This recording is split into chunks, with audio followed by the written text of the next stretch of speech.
The office was glass and steel and silence. Grayson Hale sat at the head of a long table that could have hosted a board of 10, but was currently occupied only by him and the subtle hum of the city below. Manhattan sprawled beyond the floor-to-ceiling windows behind him, its lights beginning to pierce the dusk. The city never stopped moving, just like he never stopped working. That was the pact he made with himself the night his wife walked out of their lives 4 years ago, leaving him with a toddler and a chaos he'd tried ever since to control. But now everything was slipping. The structured routines, the private chefs, the perfectly scheduled nannies, the weekend drop-offs at elite music academies. It had all built a delicate balance for his daughter, Ava, and it was all under threat. His lawyer's voice replayed in his head like a sharp echo. She's coming back for custody, Grayson. And frankly, family court isn't impressed with absentee fathers, no matter their titles. He leaned forward, forehead against the cool glass of his whiskey tumbler. The drink remained untouched. Control wasn't something he surrendered easily, but this was different. This was Ava. She was 8 now, precise and observant, quiet in crowds, bold at home. She had his exacting nature, but none of his armor. When she asked if her mother would stay this time, Grayson had no answer. Only a measured silence and a hand to her back as she climbed into the car. A knock came at the door, 2 short taps. Then the heavy oak creaked open without permission. "Still here," said Adrian, his CFO and oldest friend. "The cleaners beat me in tonight." Grayson exhaled and stood. "I've got things to prepare, custody hearings in 2 weeks. Adrian stepped inside, dropping a file on the table. "That's the therapist's report, the one the court appointed for Ava." Grayson didn't touch it. "She's good," Adrian added, "or so I hear. Former child development specialist, background in trauma, not a fan of suits apparently." "What does that mean?" Adrian raised a brow. "Means she's blunt and not impressed by bank accounts." Grayson finally picked up the folder. A single photograph had slipped into the packet.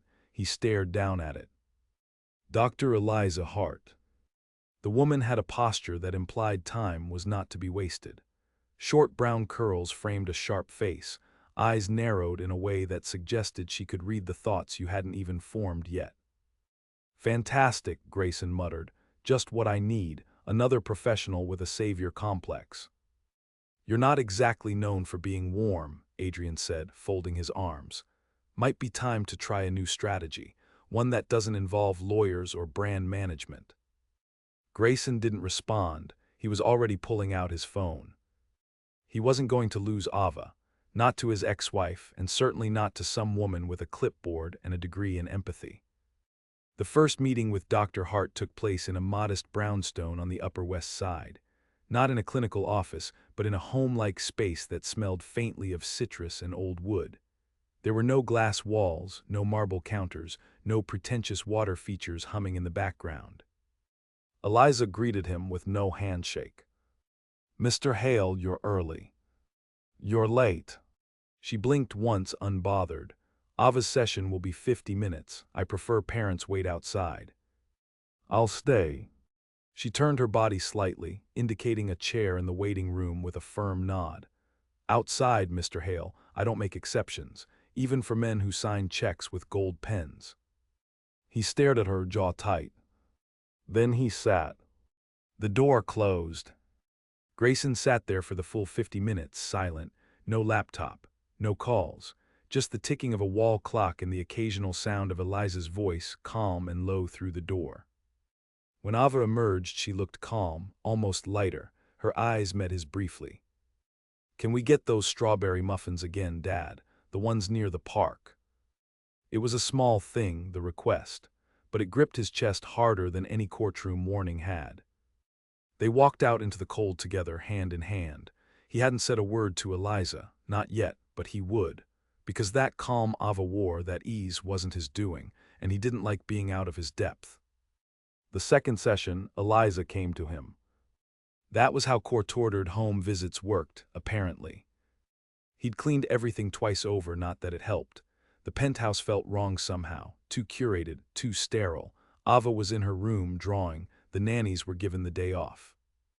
"Dr. Hart," he greeted when she entered, keeping his tone clipped.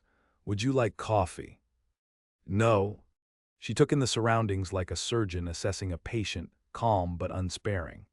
Her gaze flicked to the massive floor-to-ceiling windows, the color-coded bookshelves, the absence of toys in the main room. Does Ava play here or just study? She has everything she needs, he replied. That's not what I asked. Grayson exhaled slowly. She has structure, routine, consistency. Eliza turned. Children also need mess, play, emotional safety. He didn't answer. She walked toward a shelf and picked up a photo. It was one of the few of Ava in the house. Her 5th birthday, frozen in a stiff pose next to a cake she didn't eat. You were at work that day. He bristled. I took a call briefly. She nodded once, then set the photo down. Your daughter is lonely, Mr. Hale. I'm doing the best I can. Try harder. The words landed with surgical precision. She said them without venom, without superiority, just fact. And then she left. He didn't sleep that night. He stayed up scrolling through Ava's school photos. Her face hadn't changed much, but her eyes had, from bright to guarded, from wide to wary. His chest felt too tight. In the morning, he canceled his meetings. He took Ava to the park. No agenda, no lessons, just the cold air, a pastry in her gloved hand, and her small voice asking him questions about squirrels. He didn't check his phone once, and when she laughed, really laughed, he realized how long it had been since he'd heard that sound. That night when he tucked her in, she asked if Dr. Hart was coming again. I think so, he said. Good, she whispered. He sat by her bed for longer than usual, just watching her breathe, thinking about all the things he'd missed while chasing everything else. Maybe he couldn't fix the past, but maybe he didn't have to lose the future. The next time Eliza arrived, she didn't ring the bell. Grayson found her in the lobby, calmly chatting with the doorman like she'd lived there for years. She wore a navy pea coat, wind-scuffed boots, and carried the same leather satchel tucked beneath her arm like a shield. She noticed him before he could call her name, and with a subtle nod, followed him into the elevator. Any updates? He asked as they rose. Ava had a nightmare 3 nights ago, Eliza said. He turned sharply. She didn't tell me. She didn't want to worry you. Grayson frowned, staring at the closed elevator doors. What was it about? Being left behind, she couldn't find either of you, just strangers talking over her head. The metal box felt smaller, warmer, suffocating. She didn't say anything. She's learned to keep quiet. That's not a healthy skill in children. The elevator chimed. They stepped into the apartment, silent for a few steps before Eliza paused by the edge of the living room. Do you remember what she was wearing the last time you took her to the park? She asked. He blinked. A blue coat, knit hat, that thing with the pom-poms. Eliza nodded once like she was tallying something invisible.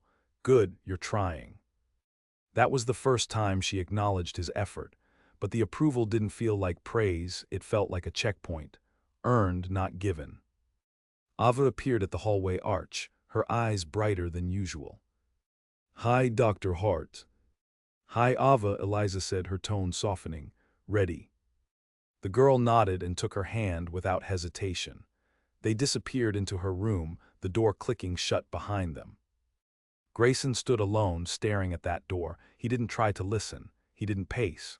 He just stood, remembering Eliza's words in the elevator. Being left behind.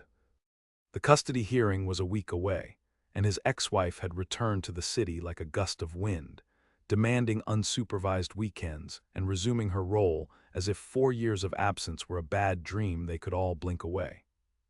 Grayson met her at the mediation office, and she arrived late, tan from whatever island she'd vanished to, wearing oversized sunglasses indoors. You're looking tired, she said, not unkindly. Work or parenting? Both. Some of us stayed, he replied. She sighed, crossing her legs. Look, Gray, I don't want a war, I just want Ava to know her mother again. Then you should have answered her letters. I wasn't well. He didn't argue, there was no use, she would say the right things in court.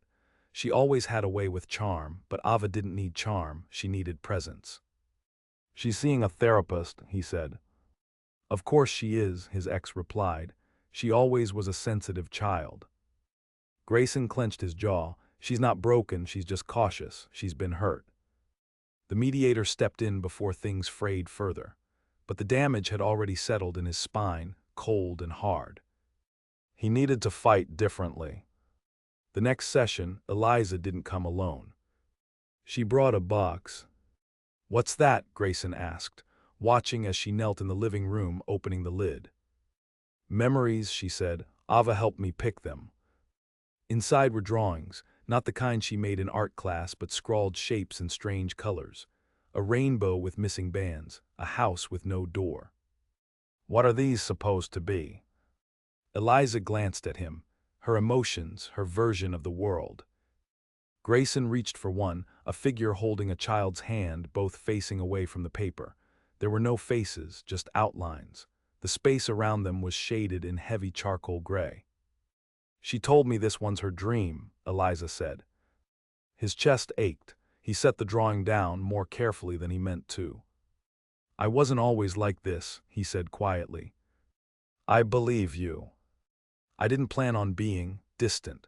I thought I was doing what was right, providing stability. You gave her everything but your presence." That truth cut cleaner than any accusation. "I don't know how to undo that," he said.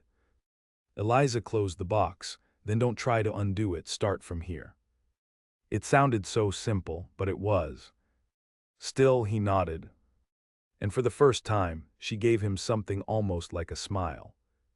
It wasn't fast. The changes crept in like dusk, barely noticed at first, until suddenly the light looked different. Grayson started making breakfast instead of outsourcing it. Toast burned more often than not, but Ava didn't seem to care. He walked her to school twice that week, canceled a late meeting to read her a book she liked, built a pillow fort and actually crawled inside instead of sending a nanny to supervise. It was awkward at first. The rhythm was foreign, but something inside him was thawing. And Ava noticed. She leaned her head against his arm on the subway one morning. "You smell like pancakes," she said. He laughed because I tried to make some. "They were kinda crunchy." "I know, but I liked them." That was all she said, but it felt bigger than it sounded. When Eliza returned the following Friday, Ava pulled her into the pillow fort without a second thought. Grayson watched from the hallway, unseen. She was different with Ava than she was with him, warmer, still firm, but with a softness that came only from deep familiarity with children and their secret languages. She asked the right questions, waded through Ava's silences, and never rushed the answers. It made him wonder what she was like outside of this role, when she wasn't a therapist, when she wasn't holding the pain of other people's children. Later, as she packed her satchel again, he followed her to the door. "Do you ever turn it off?" She looked at him, brows slightly raised. "What?" "The job, the weight, the watching." She gave a quiet shrug. "You learn to carry it. The trick is to remember it's not yours." "Doesn't that make you cold?" "No," she said. "It keeps you from drowning." He considered that. "I think I've been drowning." Eliza paused. "Then you're doing the hard part already," you noticed. The hallway was quiet. "I hated you at first," he admitted. "Good," she said without missing a beat. "That means I was doing my job." He couldn't help it, he laughed, a short, disbelieving sound. Then she left. And for the first time, he didn't feel like he was losing something when the door closed behind her. The courthouse was colder than expected. Grayson sat at the long wooden table, his tie loosened just enough to mark the shift between business and battle. Across from him sat his ex-wife, perfectly composed, eyes flicking between the judge and the attorney beside her. Her gaze never touched Ava, who sat quietly between two court-appointed aides, feet barely brushing the ground. He hadn't seen Eliza arrive, but he felt her presence. Not because she made a scene, she never did, but because she took up space differently, like someone who never needed to announce their importance to be heard. When she was called to testify, she stood with a kind of tired grace. Not disheveled, not polished, just real. She was sworn in. She answered the questions with that same deliberate calm that always made him feel exposed, but now it worked in his favor. "I've met with Ava Hale 12 times over the last 8 weeks," she said. Initially, she presented with signs of emotional suppression, withdrawal in social environments, and discomfort expressing basic needs. Since then, there has been notable improvement. Grayson watched the judge take notes. "And the father," the attorney asked, "would you say Mr. Hale has contributed to that improvement?" Eliza looked toward him, not for long, just long enough. "Yes," she said, "but more importantly, Ava says yes." That mattered more than he expected. After the hearing, they stepped into the hallway. The tension hadn't left his body, but something lighter sat underneath it now, a quiet kind of hope. "You didn't have to speak that way for me," he said as Eliza caught up with him outside. "I didn't, I spoke for her." He nodded, of course. They stood near the steps, Ava tucked into his side, half asleep against his coat. Snow had started to fall, light, lazy flakes dusting the sidewalk. "You're good at this," he said. She arched a brow at Snow. "At protecting kids who have been failed." Her mouth pressed into a line, not tight, just unreadable. "It's not a job I ever expected to want." "What did you want?" he asked. It was a strange question, and they both knew it. She hesitated. "I used to think I'd teach, kindergarten maybe. But then I met a boy who stopped speaking after his father died. No one could reach him, and something in me just couldn't walk away." Grayson looked down at Ava, who murmured something soft in her sleep. "You never did walk away," he said. Eliza smiled just barely. "I try not to." The next week felt longer than most. They waited for the judge's final ruling. Ava seemed to sense it, the unspoken weight hanging in the air. She clung a little closer, watched him more carefully, laughed less. He found himself texting Eliza once, just once, a simple question.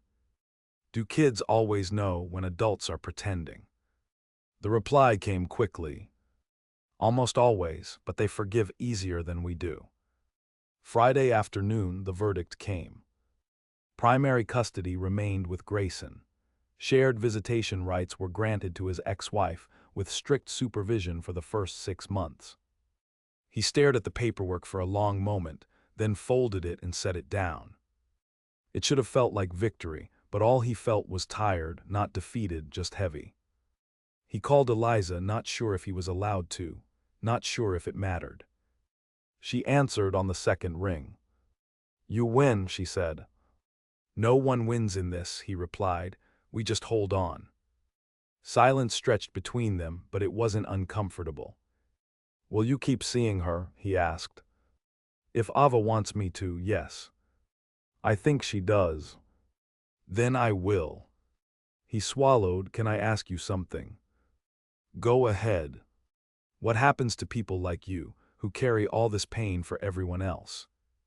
There was a pause, then. "They either break quietly, or they find someone who sees them before they do." He didn't know what to say to that, so he didn't say anything. Spring began to soften the edges of the city. Ava's laughter came more easily now. She joined a soccer club, started sketching animals instead of faceless shapes. Her world was shifting slowly, and Grayson made space for it. He made mistakes, forgot to pack the right snacks, dropped her late once, but he was present. He was trying, and she saw that. One evening, as they walked back from a bookstore, Ava stopped in the middle of the sidewalk. "Can we invite Dr. Hart for dinner sometime?" Grayson blinked. "Dinner? She doesn't eat with us, she should." He looked down at her, then toward the skyline, the light fading gold against glass. "Yeah," he said, "she should." She hesitated when he asked. He caught her in the entry of the brownstone, that same leather satchel over her shoulder. Dinner, just a meal, not a court thing, not a session. She studied him like he was another one of her patients, and maybe he was. "Are you sure?" she asked. "I've never been less sure of anything, but yeah, I'd like you there." She nodded. "I'll come, but only if it's not perfect." "It won't be." He didn't mean the meal. And she seemed to understand. That night the three of them sat around a table cluttered with overcooked pasta, spilled juice, and a playlist Ava had made that skipped halfway through every track. It was messy. It was loud. And for the first time, it felt like home. Eliza laughed at one of Ava's jokes, head thrown back slightly, a sound Grayson hadn't heard from her before. He watched her, not in the way he used to watch people, assessing, calculating, but as someone trying to memorize a feeling. Later, as Ava dozed off on the couch, Eliza helped gather the dishes. He turned toward her, hands full of forks. "Do you ever stop showing up for people?" he asked. She tilted her head. "Do you?" He looked at the little girl sleeping in the corner. "No," he said, "not anymore." Her expression shifted then just slightly. Something unreadable but warm moved behind her eyes. Not surprise, not affection, something older than that. Maybe trust. Maybe recognition. Ava had a field trip to the botanical gardens on Thursday. Grayson cleared his calendar without thinking. The other parents brought juice boxes and folding stools. He brought a thermos of coffee, and the creeping suspicion he was still figuring all of this out. Ava didn't seem to mind. She tugged his hand through the orchid exhibit like it was the only thing that mattered. At one point, she stopped in front of a cluster of red-blooming vines and whispered, "These look like fireworks." Grayson crouched beside her, staring at them through her eyes instead of his own. "Yeah," he murmured, "they really do." On the ride back, she leaned against his side again, thumb brushing the zipper of his jacket. "I wish we did this more." He kissed the top of her head. "We will." He meant it. The next Sunday, Eliza showed up with a bag of used books and an invitation to a museum exhibit. "Children's art from conflict zones," she said, glancing at Ava. "Might be heavy, but powerful." Ava turned to Grayson. "Can we?" He looked at Eliza. She gave no smile, no pressure, just waited. He nodded. "Yeah, let's go." The exhibit was quieter than expected, not silent, just reverent. Children's drawings were displayed behind glass, cities on fire, stick figures holding hands across oceans, empty chairs beside empty beds. Ava stood in front of one drawing for a long time. It was a simple picture of a girl with a bird on her shoulder.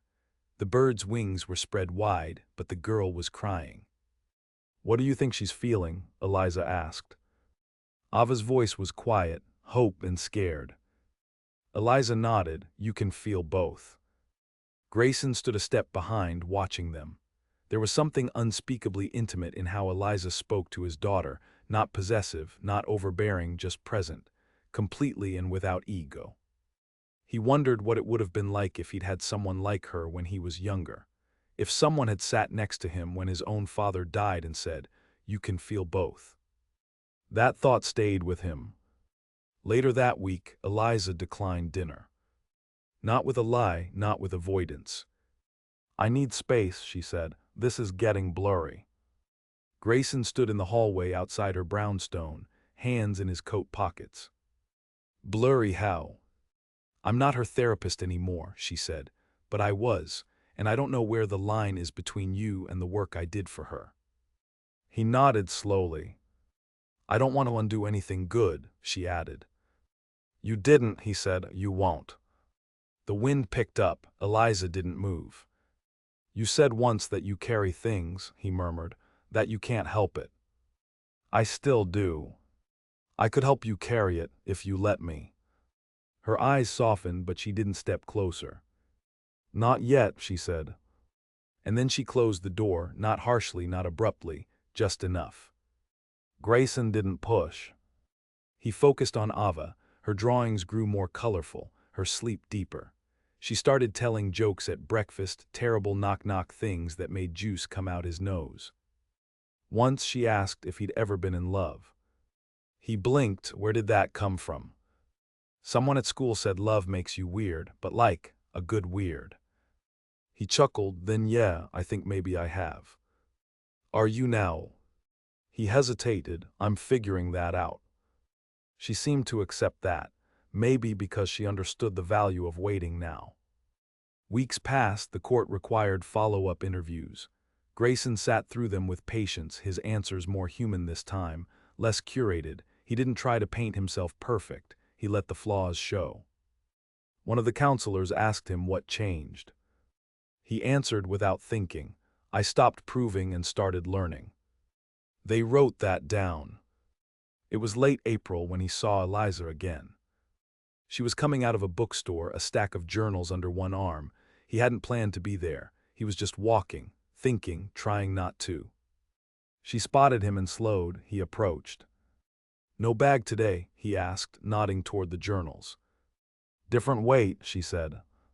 They stood in silence for a beat, and he realized he wasn't nervous, just steady. "I've been thinking about that line," he said finally. "What line?" "You, me, Ava, the work, the personal, the blurry part." Eliza waited. "I don't think it has to be a line," he said. "Maybe it's more like a circle, messy, but connected." For the first time in weeks, she smiled without hesitation. "That's the most therapist thing you've ever said." "Don't ruin it." They laughed just quietly, just enough. She shifted her weight. "Are you still offering to help carry things?" "Always." Her fingers brushed his as she passed him a journal from the stack.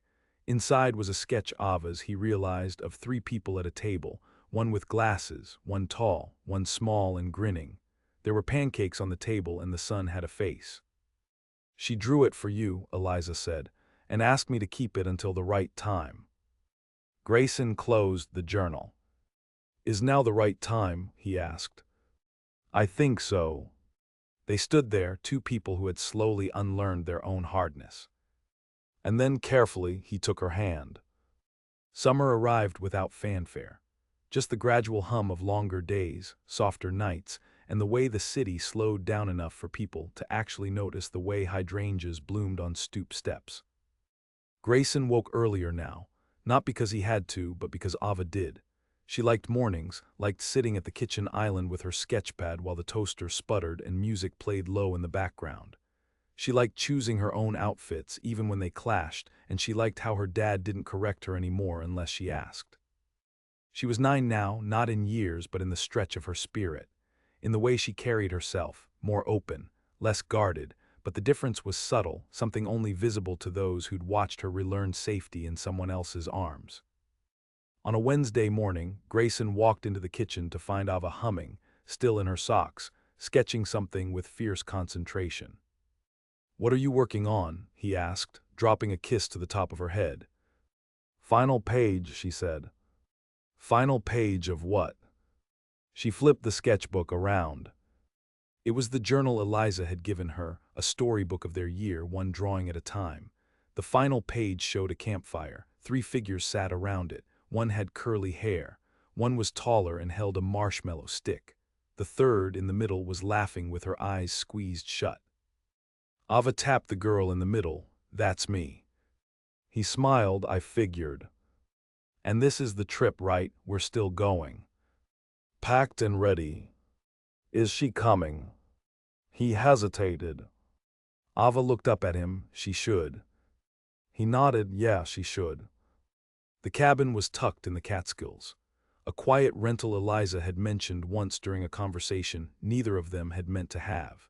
It had no Wi-Fi, a creaky porch, and the kind of night sky that made you remember how loud stars could be. Eliza arrived the second day. Ava ran to meet her, arms flung wide, hair wild from the wind. Eliza caught her easily, with a kind of grace that never felt performative, just there, always there. Grayson stood back and watched, let them have the moment. Later, as they built a fire together, Ava curled up in a chair with a blanket and fell asleep watching the flames dance. "She never used to sleep this easily," Grayson said, tossing another log on. "She never used to feel this safe," Eliza replied.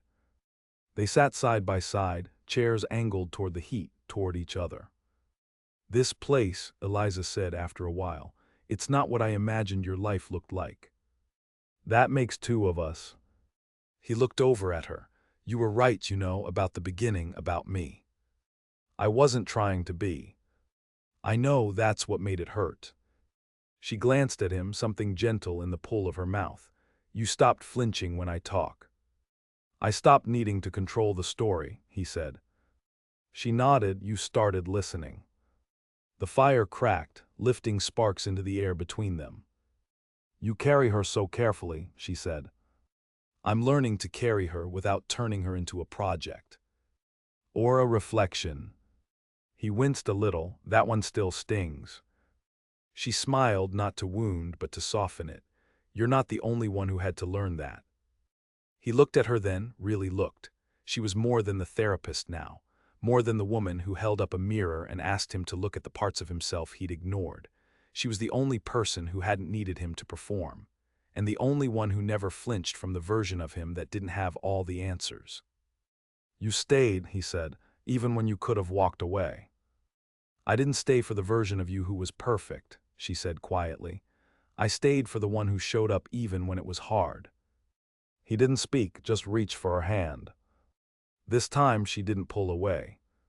The morning they left the cabin, Ava found a note tucked into the last page of her journal.